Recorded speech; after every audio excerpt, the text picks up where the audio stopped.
परमात्मा के संबंध में कुछ भी कहा नहीं जा सकता है। वह परम अनुभव है, परंतु बहुत सी बातें, बहुत से शास्त्र सिर्फ परमात्मा के बारे में ही लिखे गए हैं, जिसको सिर्फ अनुभव किया जा सकता है, जाना जा सकता है। उस परमात्मा के विषय में सभी ने कुछ ना कुछ लिखा है।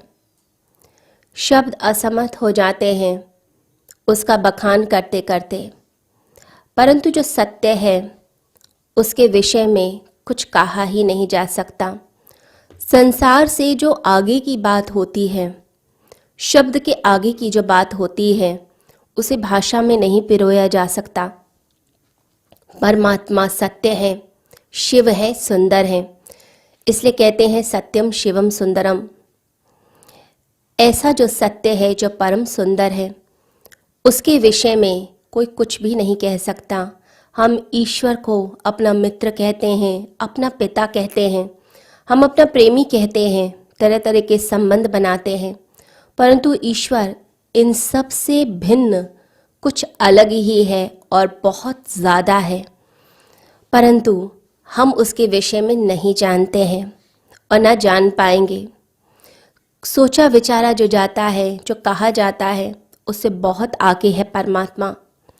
कहते हैं कि एक फ़कीर एक रास्ते से जाता था, सर्दियों के दिन थे, उसके पास गर्म कपड़े भी नहीं थे, परंतु कोई और आश्रय नहीं था, इसे वृक्ष के नीचे सो गया।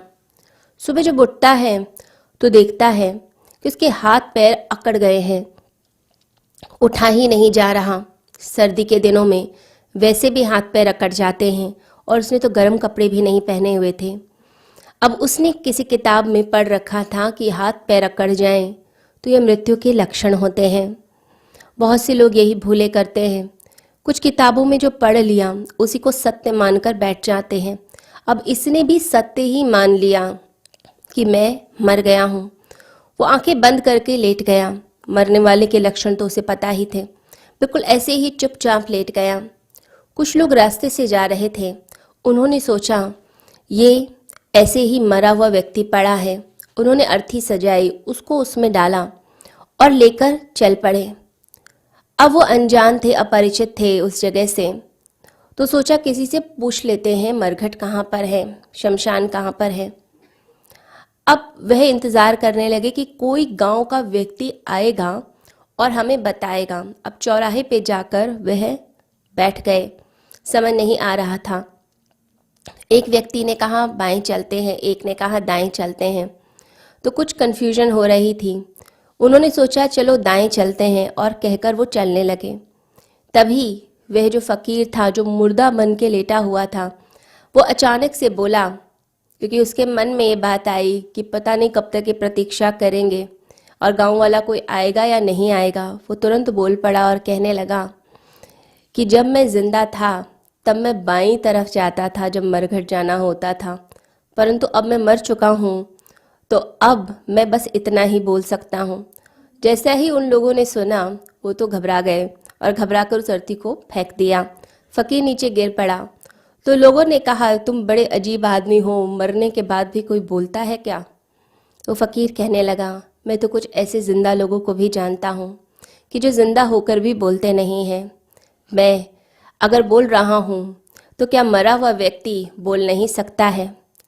अगर जिंदा व्यक्ति चाहता है ना बोले तो वो नहीं बोलता, तो मुर्दा अगर चाहे बोलने को तो क्या वो बोल नहीं सकता? तो बहुत से लोग ऐसे हैं जो चुप रह जाते हैं, परंतु संभावना यह ज़्यादा होती है कि लोग मरते मरते भी बोलते रहते हैं। यह बोलना सिर्फ आपकी वाणी से नहीं होता, यह मन का बोलना भी होता है। हम कई बार शब्दों से खेलते हैं, शब्दों से बोलते हैं, पर जब शब्द खत्म होने लगते हैं, हम बोल नहीं पाते, किसी के सामने हम कुछ कह नहीं पाते, तो हमारा मन बोलने लग जाता है, उस व्यक्ति की बुराई करने लगता है। और जब विचार भी थमने लगते हैं तो फिर कल्पनाएं चलने लगती हैं, फिर सपने चलने लगते हैं। तो कोई भी एक क्षण ऐसा नहीं रहता व्यक्ति का कि जब वो नहीं बोलता है। परमात्मा कभी भी इस बोलने में, इन शब्दों में नहीं उतरता। ईश्वर परमात्मा जो है, वो परम चेतना जो है, वो उसी व्यक्ति के भीतर उतरती है, उसी को अपना एहसास दिलाती है जो निशब्द हो जाता है, जिसके पास शब्द नहीं बचते, जो अनुभव के जगत में प्रवेश कर जाता है, जो मौन में चला जाता है। मौन में ही होती है उसकी प्रतीति, मौन में ही उसका पता चलता है।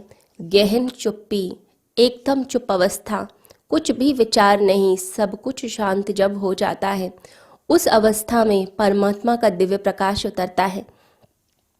लेकिन लोग क्या करते हैं, लोग बहुत सारी बातों में उलझे हुए हैं। किसी से कुछ सुन लिया, किसी के पास बैठ गए, उसने कोई विचार दे दिया, कोई किताब में हमने पढ़ लिया, ये सब पढ़कर सुनकर फिर हम कोई धारणा परमात्मा के विषय में बना लेते हैं और उसी को सत्य मानकर फिर लड़ने लगते हैं। जो धार्मिक व्यक्ति होता है वो साफ होता है, ईमानदार होता है कि ये मैंने अनुभव किया है और ये मैंने अनुभव नहीं किया है, ये मैं जानता हूँ परमात्मा के विषय में, ये मैं नहीं जानता हूँ, वो क्लियर होता है। परंतु ज़्यादातर लोग क्लियर नहीं होते हैं, साफ नहीं होते हैं। D.H. लॉरेंस जो बहुत बड़े साहित्यकार हुए 20वीं सदी के, बहुत अच्छी पोइट्री करते थे, इंग्लिश में उन्होंने बहुत अच्छी कविताएं लिखी, बहुत अच्छी किताबें लिखी, बहुत फेमस रहे। एक बार वह किसी बगीचे में टहल रहे थे। अब उनके साथ एक छोटा सा बच्चा भी टहल रहा था। ज़्यादातर होता क्या है, बच्चे जिज्ञासु होते हैं और छोटी छोटी बातें पूछने लग जाते हैं। कई बार तो ऐसी बातें भी पूछ लेते हैं जो बड़ों को पता नहीं होती, और फिर बड़े क्या करते हैं, झुंझलाकर उन्हें चुप करा देते हैं कि चुप हो जाओ, तुम तो ऐसे ही बोलते रहते हो, और जवाब नहीं देते हैं, सत्य नहीं बोलते हैं। तो D.H. लॉरेंस से भी उस बच्चे ने एक प्रश्न कर लिया। उसने कहा बाग में टहलते हुए कि ये वृक्ष हरे क्यों हैं। अब D.H. लॉरेंस को जो लेखक थे उन्हें इस बात का पता तो नहीं था कि वृक्ष हरे क्यों हैं। उन्होंने कहा वृक्ष हरे हैं क्योंकि वो हरे हैं। तो बच्चे ने कहा ये कोई उत्तर हुआ कि वृक्ष हरे हैं क्योंकि वो हरे हैं, ये तो कोई उत्तर नहीं हुआ। तो लॉरेंस ने कहा कि ये उत्तर बताता है कि मैं इस विषय में कुछ भी नहीं जानता हूँ और झूठ में बोल नहीं सकता हूँ। तो जो ईमानदार व्यक्ति है वह बिल्कुल साफ होता है, और यही धार्मिक व्यक्ति की निशानी भी होती है। असली में धार्मिक व्यक्ति ईमानदार रहेगा अपने विचारों से, स्वयं से और दूसरों से। वो साफ रहता है। परंतु क्या हम साफ हैं? क्या हम क्लियर हैं कि हमें क्या पता है और क्या नहीं पता है? लेकिन लोग लड़ाई झगड़े करते हैं, सिद्धांतों पर चर्चा होती है, लोग एक बात को पकड़कर इतने आक्रामक हो जाते हैं, हिंसक हो जाते हैं, इतना पागलपन आ जाता है कि मेरी बात ही सत्य है, क्योंकि इसके साथ हमारा अहंकार जुड़ जाता है। लोग साफ नहीं हैं, उधार के ज्ञान को ही सत्य मान बैठते हैं। परंतु जो उधार का ज्ञान होता है वो कितना भी ले लें, दुनिया भर का ज्ञान इकट्ठा कर लें, वो आपकी अज्ञानता दूर नहीं करेगा। और जो उधार का ज्ञान है वो ज़्यादा खतरनाक होता है। कहते हैं अंधे व्यक्ति को बताने की किसी ने कोशिश की सफ़ेद रंग कैसा होता है।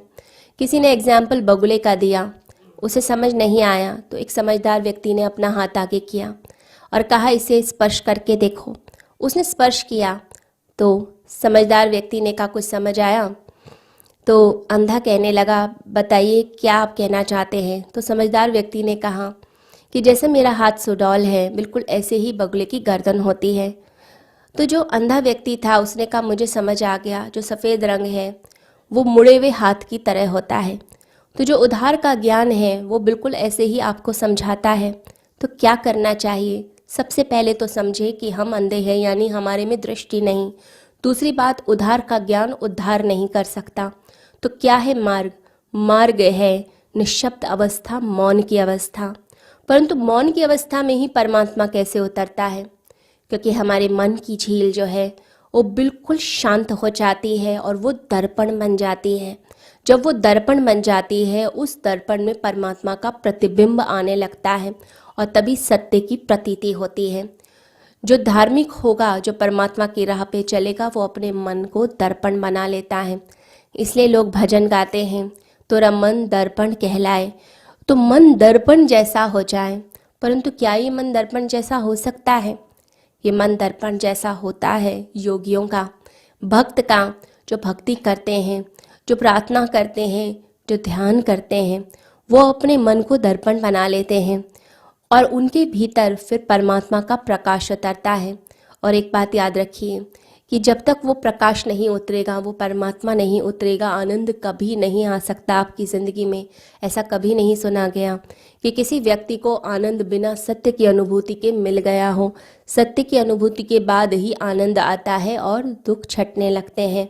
बिल्कुल ऐसे ही आनंद के लिए हमें प्रयास करना है और अपने गुरु के चरणों में बैठकर परमात्मा से प्रार्थना करनी है, गुरु से प्रार्थना करनी है कि हमें भी वह अनुभूति हो, हम भी उस अनुभव तक पहुंच पाएं। सभी को हरिओम।